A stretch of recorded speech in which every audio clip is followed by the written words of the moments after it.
Olá, para essa amostra multidisciplinar, nosso grupo desenvolveu um simulador de dilatação de sólidos.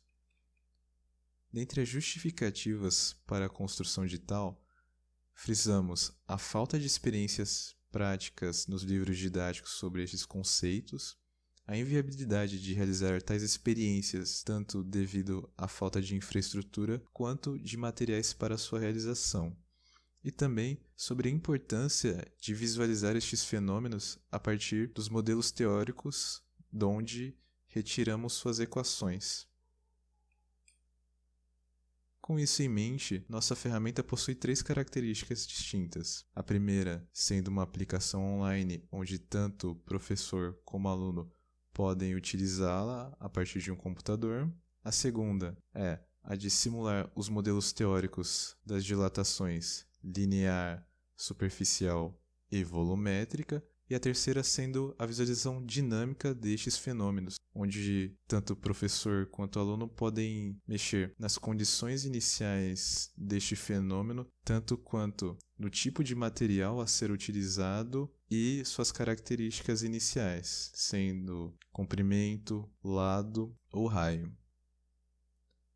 Com essas características, temos a solução simulador de dilatação de sólidos, onde podemos ver uma imagem da simulação da dilatação volumétrica. Os materiais utilizados. Utilizamos a plataforma Google Colab para a codificação do nosso simulador. Esta plataforma é uma plataforma online de codificação em Python e gratuita, sendo somente necessário possuir uma conta Google para sua utilização. As bibliotecas utilizadas foram Matplotlib, tanto para visualização quanto criação dos gráficos das dilatações dos sólidos, o pacote Math, para a realização dos cálculos de área e para calcular o lado de um quadrado e de um círculo, e NumPy para a geração de dados para a construção da parametrização de uma esfera, que será exibida no gráfico de dilatação volumétrica. Das equações utilizadas para a construção dos nossos modelos, temos a dilatação linear, a dilatação superficial e a dilatação volumétrica. Das equações utilizadas especificamente para a construção dos gráficos da dilatação superficial, temos o cálculo da área de um quadrado, de um círculo e o cálculo do lado a partir da área de um quadrado ou de um círculo. Para as equações utilizadas na dilatação volumétrica, utilizamos a parametrização de uma esfera e a descrição de um raio de uma esfera a partir de seu volume. Agora, podemos partir para a aplicação.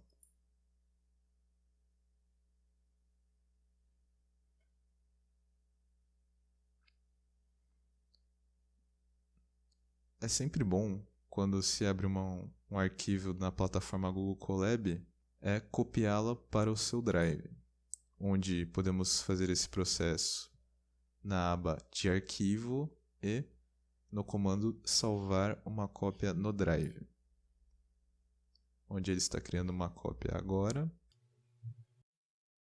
Com esta cópia criada, podemos abrir o arquivo em modo Playground, onde todos os comandos utilizados ou códigos criados não serão salvos, assim protegendo a integridade do projeto. Com tudo configurado, podemos dar início a como utilizar este software. Então, temos aqui as células, que são pedaços de código em Python que, quando executadas, no caso, para gerar este gráfico com o título Aprendendo Comandos. E daqui possuímos basicamente uma interface básica que é utilizada em todos os nossos gráficos. Então o usuário pode escolher dentre uma seleção de cores aqui, como azul, amarelo, cinza ou verde, e a partir da escolha da cor, ela é alterada automaticamente e reexibida no gráfico. Ele pode digitar um valor, e esse valor também será alterado no gráfico, e ele pode utilizar um controle deslizante com o mesmo intuito, de alterar valores.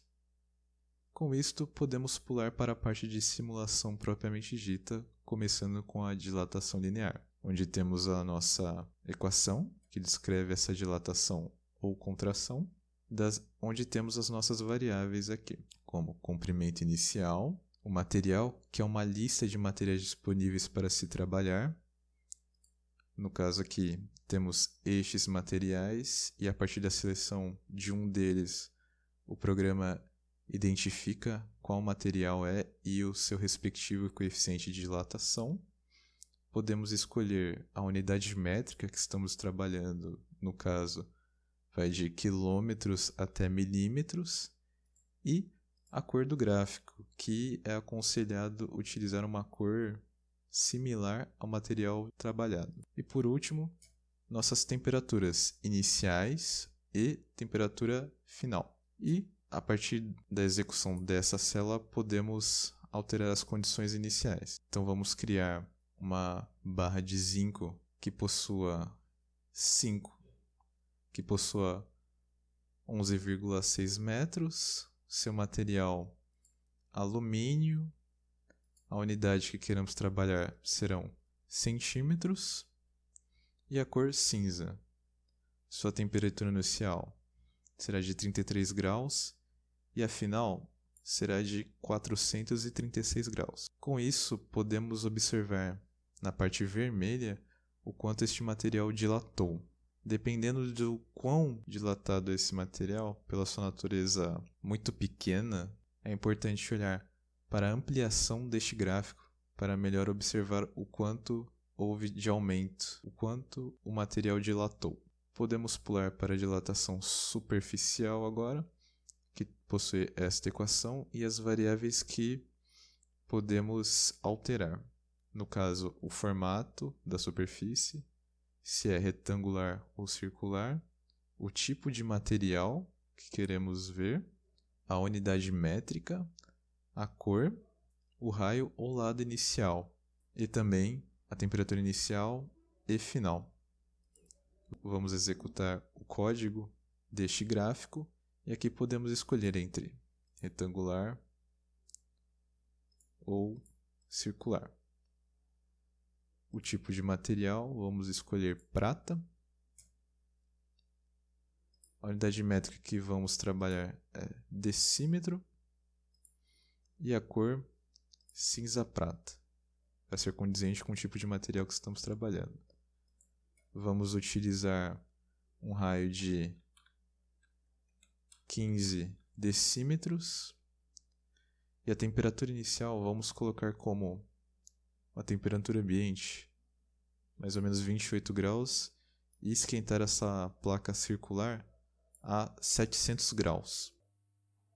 Ele calculará delta de temperatura e exibirá o gráfico para nós. Pode demorar um pouco. E aqui observamos o quanto esse material dilatou e como foi distribuído essa dilatação por toda a placa. Podemos observar, caso fosse uma superfície retangular, o quanto ela dilataria. E por fim, temos a dilatação volumétrica, onde possuímos as variáveis raio inicial, o tipo de material a ser trabalhado e a unidade métrica a ser utilizada, fora a temperatura inicial e a temperatura final. Vamos executar esta célula e vamos começar a trabalhar. Vamos escolher um raio igual a 7. Material zinco. A unidade métrica quilômetros. E vamos definir uma temperatura inicial de 475 graus, aquecidos a 1593,3 graus. Podemos observar que esse material dilatou e temos a visualização do seu gráfico. E também podemos observar a sua contração caso alteremos a sua temperatura final, onde podemos observar que a esfera contraiu em relação ao seu formato original, que é essa esfera em azul, em degradê, de azul para verde.